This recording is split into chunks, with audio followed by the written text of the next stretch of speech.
Allow me to begin by thanking you for the successful 46th session of the Committee of Information in this challenging time.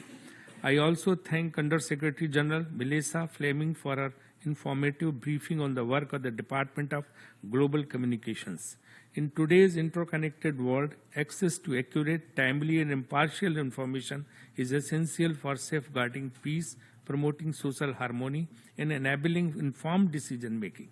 We welcome the Secretary General's our common agenda, which highlights the importance of a global digital compact aimed at promoting shared principles for an open, secure, and inclusive digital future, ensuring the responsible use of digital technologies.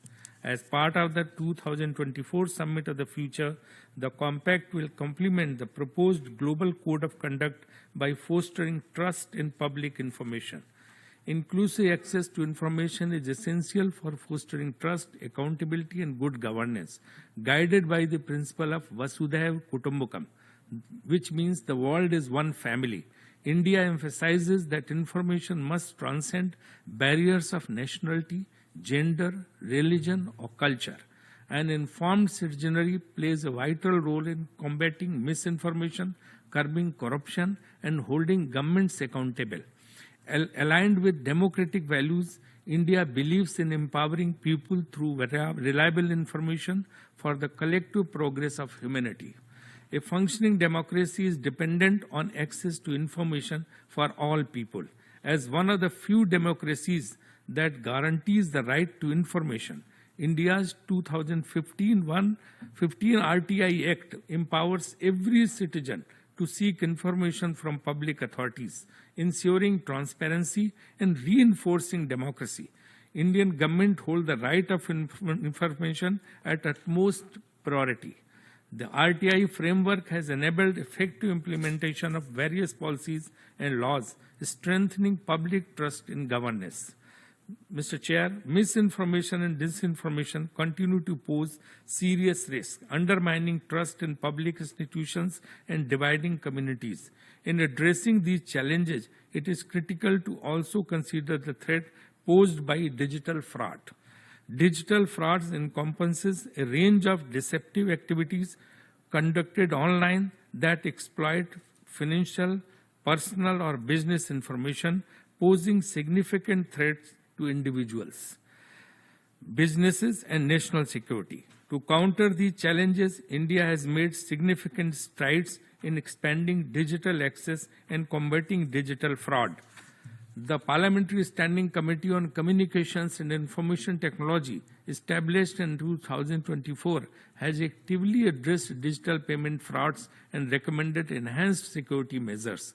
This proactive approach reflects India's commitment to ensuring safe, transparent, and reliable digital interactions for its citizens.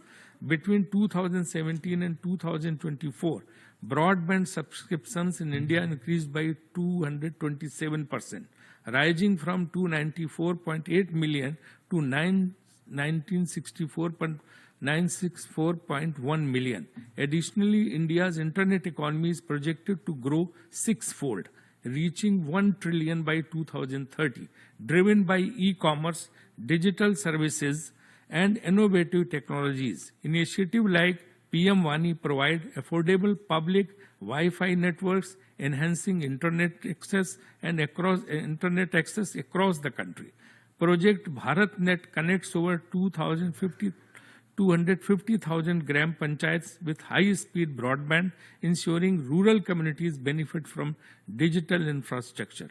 Furthermore, Pradhan Mantri Gramin Digital Saksharta Yojana aims to make 6 crore people digitally illiterate by training one person per eligible household, promoting digital literacy across rural areas. These efforts collectively bridge the digital divide, enabling citizens to access accurate information and participate in the digital economy effectively. Mr. Chair, UN peacekeeping missions have been at the heart of the United Nations since its inception. In this regard, India appreciates the department's role in spearheading the communication campaign to project the service and sacrifice of the UN peacekeepers, as well as the contribution of countries who are sending their uniformed men and women to serve in peacekeeping missions to maintain internal peace and security. India is concerned about safety of the UN peacekeepers in the field. We underscore the importance of this critical issue and urge the DGC to work together with field missions and tailor its communication strategies accordingly to address it. Maintaining the peacekeeping websites in local languages would be a useful step to further broaden the outreach of this information and achieve the above objective. Separately, as part of its strategic communications, India would also like to see greater focus in the remarkable work done in the area of South-South cooperation in promoting the SDGs and achieving the Agenda to 2030. Highlighting such efforts is particularly relevant during the decade of action. Mr. Chair, we commend the DGC for impactful campaigns like Verified and Act Now, which have advanced accurate information on climate action and COVID-19, helping combat misinformation during critical times. We also appreciate DGC's commitment to multilingualism, recognizing the importance of communication beyond the 6 official UN languages.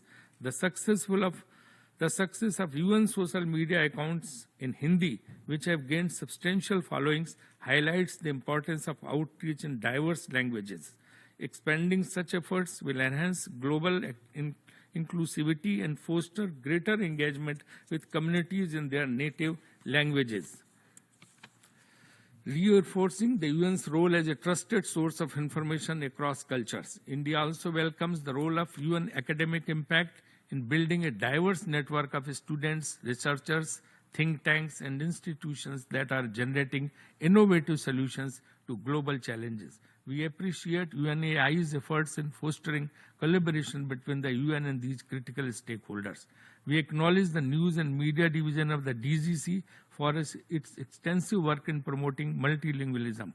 I also take this opportunity to thank the division's support in commemorating the International Day of Yoga and helping the global yoga community in promoting the message of yoga to fight social isolation and depression and its significant role in the psychosocial care and rehabilitation during COVID-19 pandemic.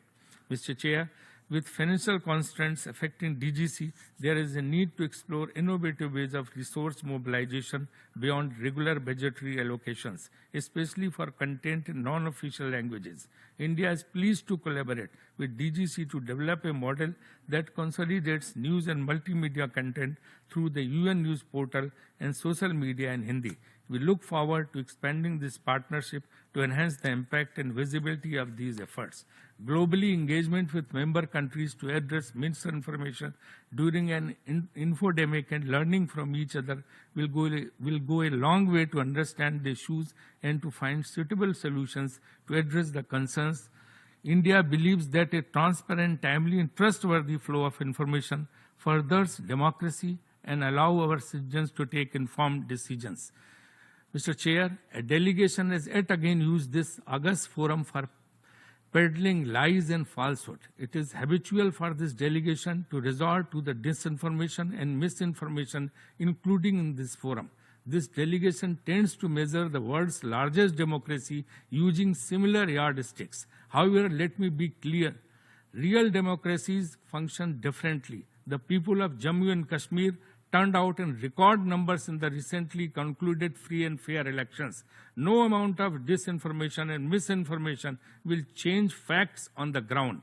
I urge this delegation to engage more constructively in this forum rather than using it for their divisive political agenda.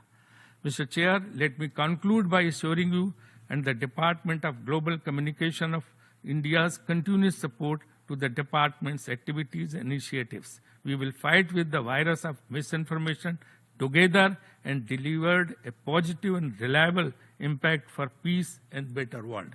Thank you, Mr. Chair.